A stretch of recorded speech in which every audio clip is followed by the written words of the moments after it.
来看嘉义阿里山的百合花合作社呢，因是以这共产共社的模式，这百合花合作社一个月产量若有10万到12万支的这个花，而且是全台湾一年四季拢生产百合花所在。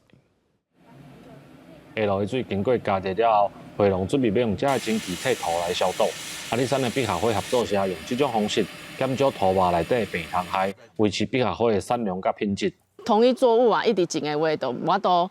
会得病会感染，所以迄个产值会无好，所以我会开用土壤蒸汽消毒，是因为要让咱的土地的土会使卖有连作的障碍。这个百合花合作社种植的面积计共有4.6公顷，有30多种的品种。合作社表示，不管是热天还是寒天，阿里山的温度拢真适合百合花生长，所以这百合花真四季会当开花。夏天这边的均温大概就是10到20度，晚上，虽然白天会热一点点，但冬天这里又不会到太低，就是他们10度下或是5度下的那段时间比较没有那么的长，对，所以我们才可以4季都可以生产百合这样。很好啊，很好。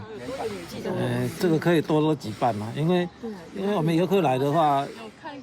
阿里山没有花，这边有花。合作社目前种出来的花，大部分拢是交拍卖市场较济。即摆有少年农民回来协助，准备为批发的转型。豆豆建议阿里山百合花的品牌，和阿里山低温的经济作物，除了有品质好的高山地甲咖啡以外，未来会当阁增加百合花这项特产。记者林慧婷，嘉义报道。